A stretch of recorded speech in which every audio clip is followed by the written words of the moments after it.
제가 결혼했을 때 우리 처갓집에 개가 한 마리 있었습니다. 그 개는 푸들 개였는데 이름을 키티라고 불렀어요. 이 키티가 참 개가 영민해가지고 자기의 그 집안에서 누가 제일 중요한 사람인가라고 하는 걸 잘 알고 있었어요. 근데 그 집 식구들이 다 이 개를 좋아했는데 그 중에서도 이 개가 특별히 이제 중요하다고 생각하는 사람은 자기한테 먹을 것을 주고 목욕시켜주는 이제 우리 안주인인 장모님이었습니다. 그런데 그렇게 가족들에게 사랑을 받던 이 개가 우리 딸아이가 태어나면서부터 이제 찬밥 신세가 되기 시작했어요. 집안에 제일 먼저 태어난 아이니까 온 가족들이 우리 아이를 좋아하는 거죠. 특별히 뭐 장모님 더 좋아하는 거죠. 그러니까 이 키티가 얼마나 이제 질투를 하는지 모릅니다. 그래서 우리 애가 가기만 하면은 막 으르렁대고, 특별히 우리 장모님이 아이를 안으면은 막 지저대면서 막 싫다는 거죠. 왜 자기만 사랑해줘야 되는데 그 아기를 사랑하느냐, 이제 그런 제스처죠. 그래서 너무 이 개가 이제 티를 내니까 우리가 혹시라도 우리가 모르는 가운데 이 개가 아이를 해코지 할까봐 걱정을 했어요. 그래서 우리가 가기만 하면은 장모님이 그 개를 장롱 안에다가 집어넣습니다. 그래가지고 우리가 있는 내내 그 개가 깜깜한 장롱 속에서. 그래서 더더욱이 이 개는 우리가 오는 거를 아주 싫어했어요. 그럼 이해가 되죠. 우리 교육자 가정도 이제 4월에서 5월에 걸쳐서 이제 새 가정이나 이제 둘째 아기와 셋째 아기를 보게 됩니다. 그럼 여러분 이제 여러 자녀를 낳아서 키워보신 분들은 알겠지만 새 아이가 생기면은 먼저 태어났던 맞이에게 신경이 많이 쓰여집니다. 그 아이가 자기 동생이 태어나는 걸 좋아하면서도 그 동생을 경쟁자로 생각을 하는 거예요. 자기에게만 모아졌던 사랑과 관심이 이제 아이에게 쏠리게 될 때 그 아이가 이제 알게 모르게 목리를 부리게 됩니다. 이건 비단 개나 또는 아이에게만 해당되는 것이 아니라 자신이 홀로 누리고 있던 것을 잃어버리고 자기 영역을 빼앗기는 것을 좋아할 사람이 아무도 없습니다. 왜 그런가? 우리는 태어나면서부터 지극히 자기 중심적인 사람이기 때문이에요. 우리가 뭐 국민을 위한다, 교인을 위한다, 심지어는 하나님을 위한다, 이런 이야기들을 잘하지만 사실 그 안을 들여다보면 다 자기를 위한 것입니다. 그로 인해서 우리가 권력자의 추한 모습도 보고 목회자의 추한 모습도 보고 또 교인들의 추한 모습도 보게 되는 거예요. 여러분, 이 세상에서 정말 점령하기 어려운 난공불락이 뭐냐? 바로 이 자아, 에고라고 하는 성이라 이거죠. 모든 불행 역시 결국은 이 자기를 왕으로 높이고 모시는 데서 오는 것입니다. 자기를 우선하는 거기서부터 결국은 자기 불행이 오고 또 자기가 속해 있는 공동체의 불행이 오는 것입니다. 그렇기 때문에 특별히 오늘 이 읽은 말씀 속에서 우리는 이 요한, 세례 요한의 태도에서 좀 세 가지 점을 좀 유의하고 우리가 배웠으면 좋겠어요. 첫째는 뭐냐면 하나님 절대 주권의 신앙이다. 자, 예수님도 요단강에서 세례를 베풀었다라고 하는 이야기가 오늘 말씀의 단초가 됩니다. 지금까지는 세례 요한이 요단강에 세례를 베풀었는데 예수님도 세례를 이제 베푸시는 거예요. 자, 여기 보니까 한 요한의 제자들이 한 유대인과 이제 정결 예식의 문제를 가지고 이제 변론이 붙었다 그랬어요. 뭘 가지고 서로 논쟁했는지는 정확하게 모르지만 아마 이야기하는 가운데 굉장히 요한의 제자들이 열을 받을 그런 이야기를 들은 것 같습니다. 뭐 이런 얘기 있겠죠. 세례 문제, 정결 예식 문제를 막 하다가 그 유대인이 아마 이런 얘기 했을 거예요. 너희가 무슨 세례 원조냐. 지금 사람들이 다 예수에게 가서 세례를 받는다 그러더라. 이렇게 비아냥됐을지 모릅니다. 자, 요한의 제자들에게는 매우 불편한 현실이었죠. 우리가 원조인데 갑자기 새로운 음식점이 들어가지고 손님들을 다 뺏겨버렸다 이거예요. 자, 그래서 선생이 가가지고 이야기합니다. 라삐어, 선생님과 함께 요단강 저편에 있더니 그 선생님이 증언하시던 이가 세례를 베풀매 사람들이 다 그에게로 가더이다. 사람들이 다 그에게로 가더이다. 우리가 이 표현 속에서 제자들의 어떤 질투심, 또 상실감, 위기감 이런 것을 느낄 수 있습니다. 여러분, 세례 요한이 얼마나 대단한 사람이었습니까? 오랫동안 이스라엘에 선지자가 없었어요. 그런데 그야말로 긴 가뭄에 내리는 담비와 같이 그가 나타났습니다. 그는 영성이 대단한 사람이었어요. 그리고 그의 메시지는 우리와 같았어요. 그는 사람을 두려워하지 않았습니다. 뭐 바리새인이건 종교 지도자건 정치 지도자건 그는 틀린 건 틀리다라고 얘기할 수 있는 사람이었어요. 한편으로 보면 그런 사람이 있으면 불편하기도 하지만 한편으로 시원하죠. 타협할 줄 모르고 두려움 모르는 사람이었어요. 그래서 백성들은 혹시 그가 그리스도가 아닐까, 메시아가 아닐까 이렇게 생각한 사람도 있었습니다. 자, 그런데 민심이라고 하는 것은 금방 변하죠. 그에게만 집중되고 온 유대가 그에게 세례를 받으러 왔었는데 이제 새로운 사람 예수가 나타나니까 사람들이 그에게 쏠리게 됩니다. 그 예수는 요한과는 달리 뭐 온갖 기적과 표적을 행하는 거예요. 요한은 그런 기적과 표적이 없었는데 이 예수라고 하는 사람은 온갖 불치병을 고치고 귀신을 쫓아내고 능력을 행합니다. 그의 메시지는 탁월해요. 자, 그 소문이 유대 전역에 퍼지게 되니까 이제는 그에게 세례를 받기 위해서 사람들이 몰려오기 시작했어요. 자, 그의 나타남으로 이 세례 요한은 피기도 전에 지는 꼴이 되고 말았습니다.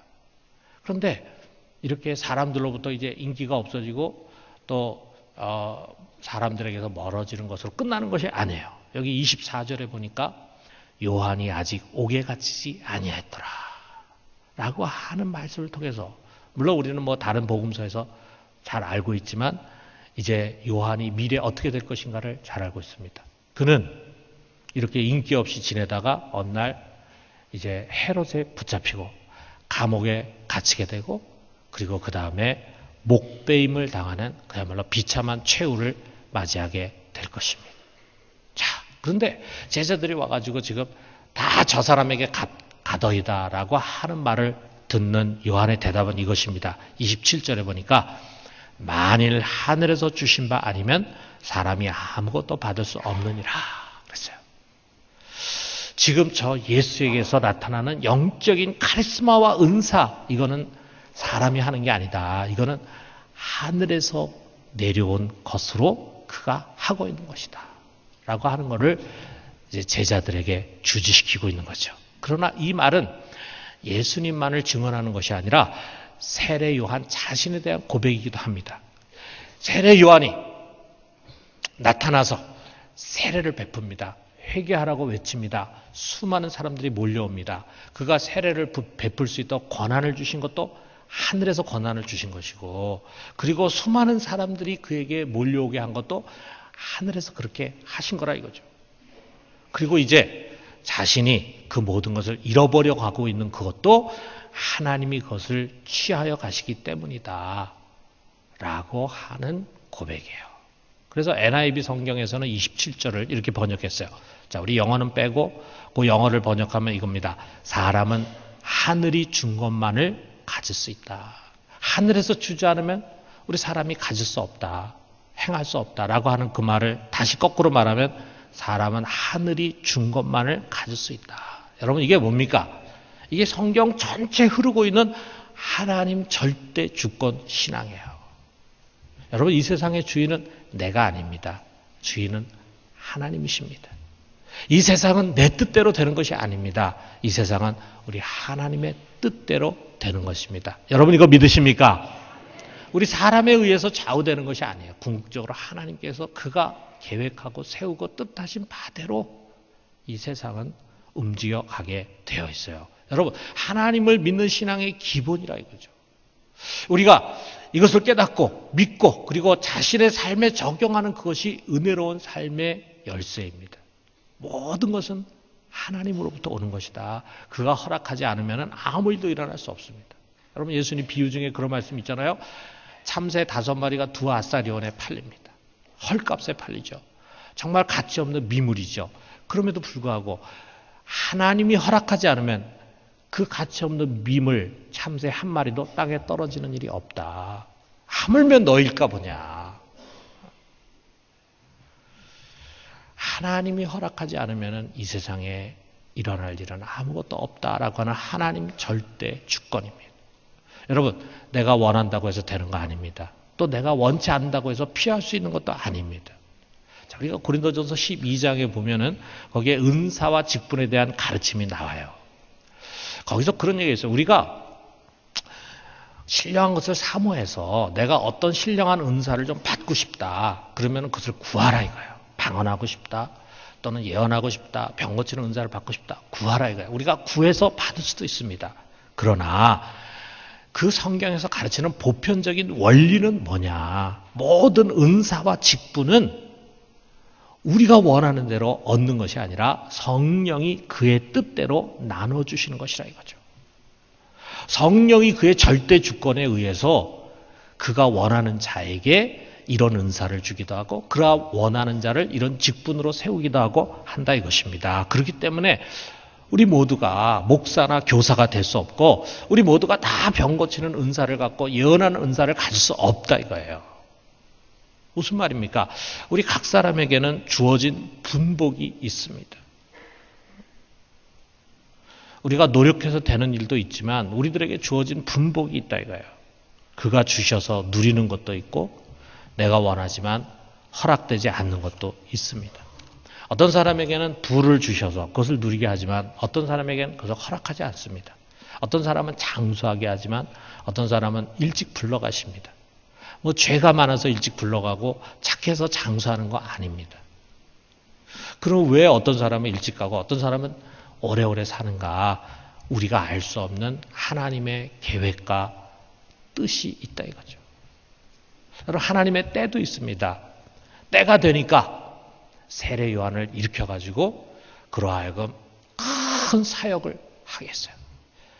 유대 땅 전체를 막 뒤흔드는 큰 사역을 하게 했어요. 수많은 사람들이 회개의 세례를 받기 위해서 요단강으로 몰려오는 그런 역사가 일어나게 했어요. 그런데 때가 되니까 그 사역이 위축이 되고 그가 붙잡혀서 죽임을 당하고 그냥 사라지게 되는 것입니다. 여러분, 하나님이 권력을 주실 때가 있고 그것을 취하여 갈 때가 있습니다. 사역을 하게 하실 때가 있고 그것을 그만두게 하실 때가 있어요. 여러분, 하라고 하실 때 우리는 순종해서 열심히 하는 것입니다. 그리고 그만두라고 할 때 토를 달지 말고 내려놓는 것입니다. 우리가 이 하나님의 뜻을 알고 그리고 그것을 순응하는 것, 그것이 지혜가 아니겠어요?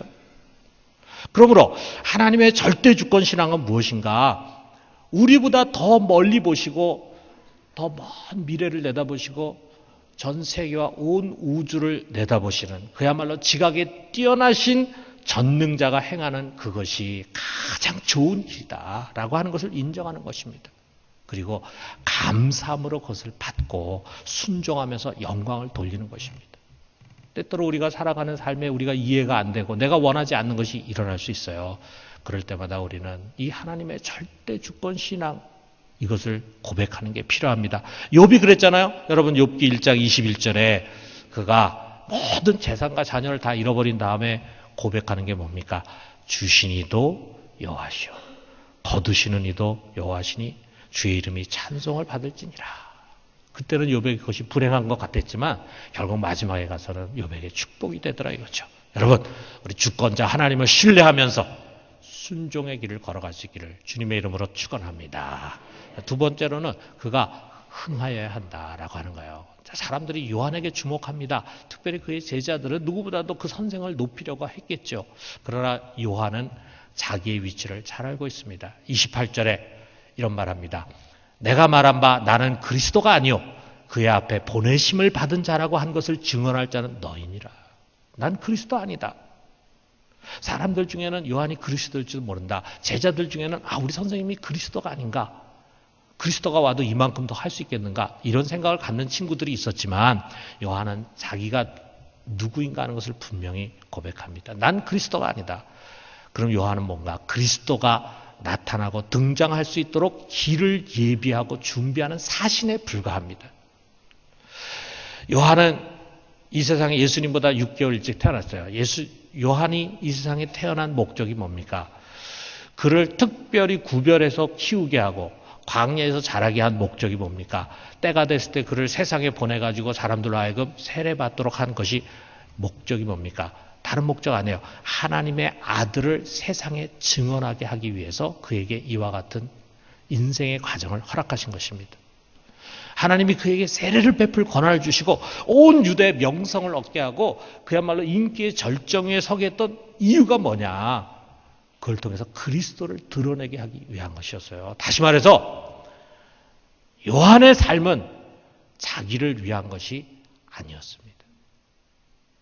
그리고 드디어 그가 증언했던 그리스도가 등장하셨어요. 그럼 이제 어떻게 됩니까? 주인공이 등장했습니다. 그럼 이제 그가 어떻게 됩니까? 30절에 그는 이것을 고백합니다. 우리 같이 한번 읽어봅시다.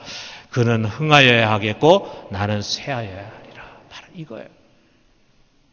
이제 세례 요한은요, 무대 뒤편으로 사라지는 것입니다. 그게 그의 일이에요. 그게 그의 길입니다. 사람들로부터 잊혀지는 것, 그것이 그의 분복이에요. 요한은 불평하지 않고 기꺼이 그 역할을 감당했습니다. 지혜롭게 자기가 서야 할 자리를 잘 알고 그 역할에 충실했고 때가 되었을 때 겸손하게 사라지는 것입니다. 여러분, 이게 신앙입니다. 우리 과거에는 내가 내 인생의 주인이었잖아요. 여기 앉아있는 우리 모두가 다 똑같습니다. 내가 내 인생의 주인이에요. 내가 무대의 주인공이 되고 싶었어요. 내가 주연을 맡고 싶었어요. 박수갈채를 받고 명예와 칭송이 대상이 되고 싶었어요. 나의 삶은 온통 나를 위한 것이었습니다. 내 행복, 내 소유, 내 꿈이 중요했어요. 그러나 여러분, 우리가 우리의 인생 도정에서 어느 날 진짜 주인을 만났습니다. 내가 순종해야 할 분, 내가 나의 모든 것을 다 바쳐서 헌신해야 할 분, 내가 최고로 높여드려야 할 그분을 만난 것입니다. 여러분, 우리가 예수를 믿는다고 하는 것은 온 세상과 내 인생의 참 주인을 만난 것입니다. 여러분, 우리도 다 처음에 예수 믿을 때는요, 다 그가 나를 위한 분이라고 생각을 했어요. 내 문제를 해결해 주실 수 있는 분, 내 병을 낫게 해 주실 수 있는 분, 내 경제적인 문제의 길을 열어주셔서 잘 살게 해 주실 수 있는 분, 그래서 내가 기도하면은 응답해 주셔가지고 내 길을 열어주시고 형통하게 해 주실 분, 그러다가 마지막에 죽은 뒤에는 천국 가게 해 주실 분, 내 행복을 위해서 존재하는 분, 이런 분으로 생각을 했어요. 우리 아직 신앙이 어리신 분들은 뭐 그런 생각에 많이 사로잡혀 있을 거예요. 다 우리가 그런 여정을 다 거쳐왔습니다. 그러니까 예수를 믿으면서도 여전히 내가 중요해. 내가 중요해. 내가 살아있어요. 여러분, 그게 아니라 이거죠. 우리가 믿는 예수님 누구십니까? 그는 너무너무 크신 분이에요. 그가 만물을 친히 창조하시고 그 만물을 친히 다스리시는 로고스 하나님이십니다. 그가 모든 만물의 근원이고 원인이 되시고 모든 만물의 목적이 되시는 거예요. 이 세상의 모든 만물이 지금 존재하는 목적이 누구를 위해서냐? 그분을 위해서예요. 모든 만물은 당연히 그분을 섬겨야 할 그런 분입니다. 마땅히 우리는 엎드려서 영접해야 할 만왕의 왕이라 이거죠. 그 앞에서 여러분, 우리는 정말 우리 자신이 아무 가치 없는 존재라는 걸 깨닫습니다. 우리가 예수를 바르게 알면 알수록, 그에게 가까이 다가가면 다가갈수록, 그를 믿으면 믿을수록, 그를 체험하면 체험할수록 그 앞에서 우리가 너무 보잘것없는 존재라고 하는 것을 깨닫게 돼요. 그런 보잘것없는 존재인 나를 위해서 우리 주님은 자신의 모든 것을 다 내어주셨어요. 이것이 은혜 아닙니까? 그렇기 때문에 이 크신 분을 진정으로 깨닫고 그분을 만나고 그 은혜를 깨달은 사람이 해야 할 고백은 이겁니다. 30절에 있는 것처럼 이제 그는 흥하여야 하겠고 나는 쇠하여야 하리라. 여러분, 예수 그리스도가 내 속에서 크신 분이 되어야 합니다. 그분이 내 삶의 모든 결정권을 쥐고 있는 분이 돼야 돼요. 그분이 내 속에서 큰 소리를 치고 야단도 치고, 그리고 내 속에서 왕으로서 존귀와 영광을 받으셔야 돼요. 나는 그 속에서 그분을 어떻게든지 기분 좋게 하고 그분께 영광 돌려드리고 잘 모시려고 쩔쩔쩔쩔 매면서 하는 종이 돼야 돼요. 그러기 위해서는 내가 작아져야 합니다. 나는 감히 당신의 신을 들 자격도 없는 종입니다. 세례 요한이 예수님 처음 만났을 때 그랬습니다. 나는 당신의 신을 들 자격도 없는 무가치한 종입니다. 이렇게 낮아져야 된다 이거죠. 우리가 겸손해질 때 겸손한 자 속에서 그는 크고 위대해지는 것입니다. 여러분, 그분께서 내 속에서 주인으로서 왕으로서 그분의 뜻을 이루기 위해서 우리는 죽어지고 사라져야 합니다. 바울이 그렇게 고백했어요. 빌립보서 1장 20절에서 21절에 나의 간절한 기대와 소망을 따라 그가 간절히 원하고 기대한 것이 뭡니까? 아무 일에든지 부끄러워하지 아니하고 지금도 전과 같이 온전히 담대하여 살든지 죽든지 내 몸에서 그리스도가 존귀하게 되게 하려 하나니 이는 내게 사는 것이 그리스도니 죽는 것도 유익함이라.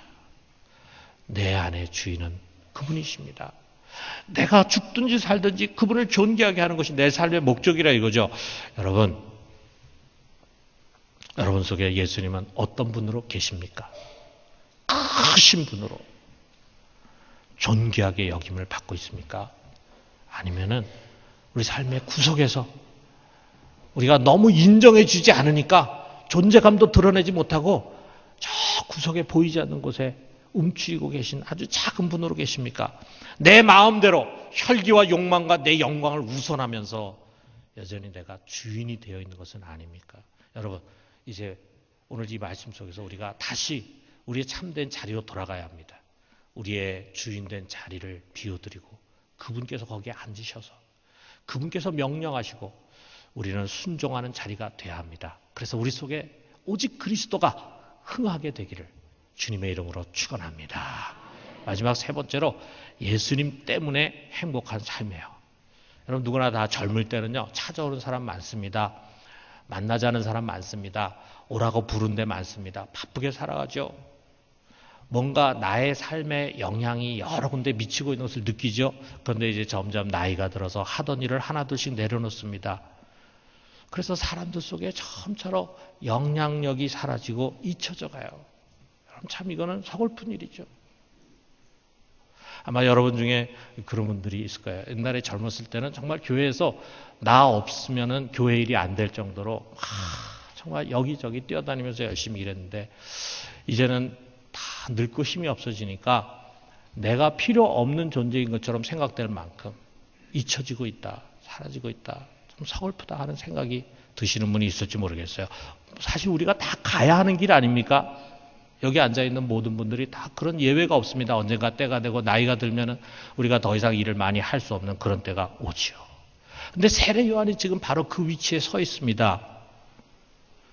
그럼에도 불구하고 그는 전혀 섭섭하거나 서글프지 않아. 왜냐하면 그의 기쁨이 더 이상 자기에게 있지 않거든요. 사람들로부터 인정받고 내가 뭔가 중요한 존재라고 생각되는 데서 오는 기쁨, 그 기쁨이 일시적인 것입니다. 세례 요한의 기쁨은 더 이상 그런 데 있지 않습니다. 어디에 있습니까? 29절에 보니까 신부를 취하는 자는 신랑이나 서서 신랑의 음성을 듣는 친구가 크게 기뻐하나니 나는 이러한 기쁨으로 충만하였노라. 여러분 우리가 결혼식에 있을 때 결혼식 주인공이 누굽니까? 신랑 신부잖아요. 제일 행복한 사람들이잖아요. 자, 신부의 손을 꼭 잡고 있는 그 신랑의 표정을 보세요. 이 세상에 저 사람보다 행복한 사람 없어요. 신랑의 기쁨을 무엇으로 표현할 수 있겠어요? 그런데 신랑을 사랑하는 그 친구, 그래서 결혼식에 참여한 그 친구도 신랑 못지않게 너무 기쁩니다. 왜? 기쁨 충만한 신랑의 목소리가 그를 기쁘게 한다 이거예요. 요한의 기쁨은 바로 그런 기쁨이라고 소개하고 있어요. 그렇습니다. 여러분, 예수 그리스도의 기쁨이 바로 우리의 기쁨입니다. 여러분 오늘 우리가 세례를 받고 입교를 했지만 세례가 뭡니까? 예수 그리스도와 연합해서 한 몸이 되는 거잖아요. 그냥 우리가 단순히 교회 회원이 되는 정도가 아니라 이제 그와 함께 죽고 그와 함께 살아난 거예요. 그래서 예수와 우리는 이제 하나가 된 것입니다. 그렇기 때문에 그의 기쁨이 나의 기쁨이고 그의 영광이 나의 영광이 되는 것입니다.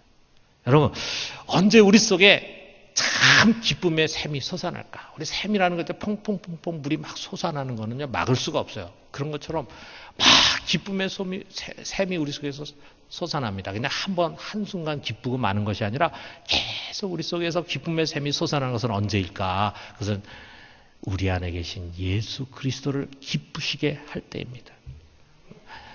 내가 기뻐하기를 위해서 노력할 때는요, 그거는 일시적인 만족으로 끝나요. 그런데 우리가 예수님을 기쁘시게 할 때 오는 기쁨은요, 내 영혼 속에 하늘로부터 오는 기쁨과 평화가 흘러넘칩니다. 끊임없이 흘러넘칩니다. 그렇기 때문에 여러분, 우리는 더 이상 나를 기쁘게 하려고 애쓰지 말고 주를 기쁘시게 할 것이 무엇인가를 항상 생각해야 합니다.